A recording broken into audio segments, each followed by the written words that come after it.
নমস্কার বন্ধুরা, আজ আপনাদের মা সরস্বতীর ষড়ঙ্গ ধূপ সম্পর্কে আপনাদের বলবো। আপনারা সকলেই জানেন যে সরস্বতী পুজো আসছে এবং ষড়ঙ্গ ধূপ সম্পর্কে আপনাদের সেই জন্য আহ, আগে থেকেই জেনে রাখা ভালো, যাতে আপনারা আগে থেকেই এর বন্দোবস্ত করতে পারেন। ষড়ঙ্গ ধূপ সম্পর্কে বহু জায়গায় বহু বিষয় বলা হয়েছে।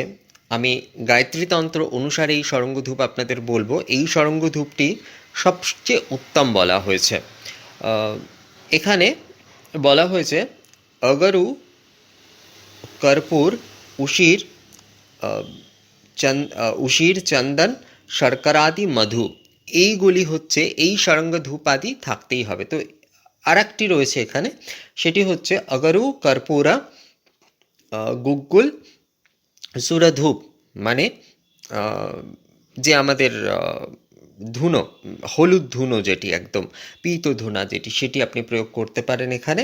এবং তার সঙ্গে হচ্ছে চন্দন এবং মধু।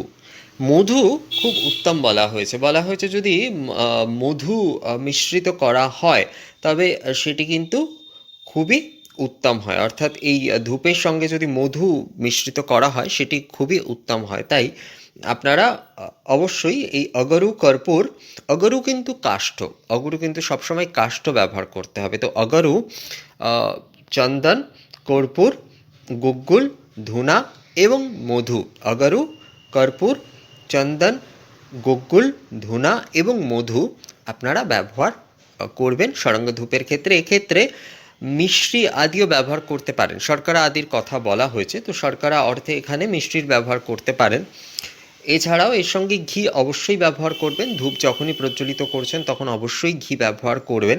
এই ধূপটি আপনি ধূপ নিবেদনের ক্ষেত্রে দিতে পারেন। এবং আসলে এই যে দেখুন, এই যে সামগ্রী, যারা এই যে ধূপের বিষয়, এখানেই এটি কিন্তু আমাদের ধূপের মাধ্যমে যে একটি সূক্ষ্ম ভোগ প্রদান, ধূপও কিন্তু ভোগ হিসাবেই প্রদান করা হয়, সেই বিষয়টি কিন্তু আমাদের বিভিন্ন তন্ত্রের মধ্যেই যে সামগ্রী আদিগুলি রয়েছে, যে মধু, ঘৃত, শর্করা আদি দ্বারা এই যে কর্পূর, গুগ্গুল, এই সামগ্রী আদিগুলি নিবেদন করা, এটি কিন্তু এক প্রকারের নৈবেদ্যই নিবেদন করা, অর্থাৎ ধূপের মাধ্যমেই নৈবেদ্য নিবেদন করা, ধূপ নৈবেদ্য নিবেদন করা বলা চলে। যেমন হোম আদিতে যেমন সামগ্রী আদি প্রদান করা হয়, ঠিক একই রকমভাবে ধূপ নৈবেদ্যও কিন্তু প্রদান করা হয়। আমাদের বঙ্গদেশে অনেক পরিবারে আপনারা হয়তো জানেন যেখানে কিন্তু ডাব চিনি ভোগ হয়ে থাকে। এই ডাব চিনি ভোগের সঙ্গে আগে ধূপ ভোগও নিবেদন করা হতো, কিন্তু এখন বর্তমান সময়ে এই জিনিসটির কম হয়ে গিয়েছে। কারণ এটি আমরা হয়তো নিজেরাই একটু একটু করে অল্প করে দিয়েছি এবং ধূপকাঠি আদির ব্যবহার এত হয়ে গেছে যে ধুনো আদিটা কেবলমাত্র হয়তো শুধুমাত্র আরতির মধ্যে আমরা সীমিত করে দিয়েছি। যদিও বর্তমানে আরতির ক্ষেত্রেও প্রায় ধুনোর ব্যবহার কমে আসছে, কিন্তু বিশেষ পুজো আদির দিনে আমাদের অবশ্যই কিন্তু এই ধূপ ভোগের বিষয়টি যদি আমরা একটু মাথায় রাখি এবং করি, তাহলে কিন্তু আমাদের যে প্রাচীন পরম্পরার এই যে নৈবেদ্য প্রদান পরম্পরা, এটি কিন্তু অটুট থাকে। খুব বেশি এর জন্য যে আয়োজনের প্রয়োজন তাও নয়। যেরকম আমরা ধুনুচির বন্দোবস্ত করছি, ঠিক সেই রকমভাবেই কয়েকটি সামগ্রীর শুধু সেখানে এক্সট্রা, অর্থাৎ ধুনো আদি আমরা শুধু যেখানে ব্যবহার করছি, ধুনো, গুগ্গুল আমরা করেই থাকি, তো তার সঙ্গে আরও কয়েকটি সামগ্রী মাত্র তার সঙ্গে যোগ করতে হবে মাত্র। তো এক্ষেত্রে অগরু, কর্পূর, চন্দন, গুগ্গুল, ধুনা এবং মধু, এই দ্বারা আপনি ধূপ নিবেদন করতে পারেন এবং ধূপ ভোগ অবশ্যই আপনি প্রদান করতে পারেন। অর্থাৎ ধূপ নৈবেদ্য সহকারে কিন্তু বনস্পতি রসো দিব্য গন্ধাঢ্য সুরভোজন, ধূপ মন্ত্রেই কিন্তু একটি মন্ত্রেই কিন্তু বলা হচ্ছে বনস্পতি রসো দিব্য গন্ধাঢ্য সুরভোজন ময়া নিবেদিত ভক্তা ধূপোয়ং প্রতিগৃহতম। অর্থাৎ এই যে সুরভোজন, অর্থাৎ দেবতাদের ভোজন যোগ্য যে ধূপ সুগন্ধ, সেটি প্রদান করছি। তো ধূপ মন্ত্রের মধ্যেই কিন্তু এটি বলা হচ্ছে বনস্পতি রসো দিব্য গন্ধাঢ্য সুরভোজনা। ধূপের অনেকগুলি মন্ত্র রয়েছে এই ধরনের, তার মধ্যে এটি একটি, বনস্পতি রসো দিব্য গন্ধাঢ্য সুরভোজনা মায়া নিবেদিত ভক্তা ধূপোয়ং প্রতিগৃহতম। এই ধূপ মন্ত্রের মাধ্যমে কিন্তু স্পষ্ট হচ্ছে যে ধূপ নৈবেদ্য রূপেও কিন্তু পুজোর সময় কিন্তু নিবেদন করা হয়ে থাকে। তো এই যে আমাদের ষড়ঙ্গ ধূপ, এই ষড়ঙ্গ ধূপ অগরু, কর্পূর, চন্দন, গুগ্গুল, ধুনা এবং মধু, এই দ্বারা কিন্তু আমরা ধূপ নিবেদনও করতে পারি, এবং ধূপ অবশ্যই দেখুন যাই নিবেদন হচ্ছে সেটি আসলে নৈবেদ্য। আলাদা করেও আমরা নৈবেদ্য, যেমন এর সঙ্গে শর্করা, ডাব আদি সহ আমরা কিন্তু ধূপ প্রজ্বলন করে এই সামগ্রী আদি দ্বারাই ধূপ নৈবেদ্য প্রদান করতে পারি। তো ষড়ঙ্গ ধূপ, দশাঙ্গ ধূপ সব ধূপেই করা যায়। ষড়ঙ্গ ধূপ সহজেই সবাই বন্দোবস্ত করে ফেলতে পারবেন।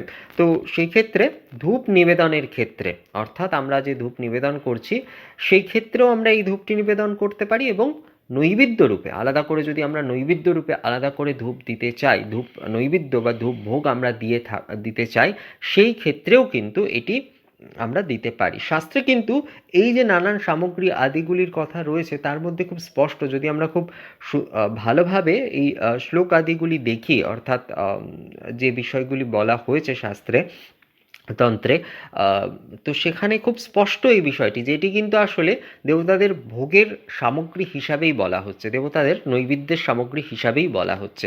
তো আপনি সরস্বতী পুজোর দিন মাকে এটি দ্বারাই কিন্তু নৈবেদ্য প্রদান করতে পারেন, আলাদা করে ধূপ নৈবেদ্য প্রদান করতে পারেন, এবং ধূপ নিবেদনের সময়, অর্থাৎ ধুনুচিতে যে ধূপ নিবেদন আপনি করছেন সেই সময় এটি করতে পারেন, এবং আলাদা করে ধূপ ভোগ আদি বা ধূপ নৈবেদ্য আদির ক্ষেত্রেও কিন্তু এই ষড়ঙ্গ ধূপ ব্যবহার করতে পারেন।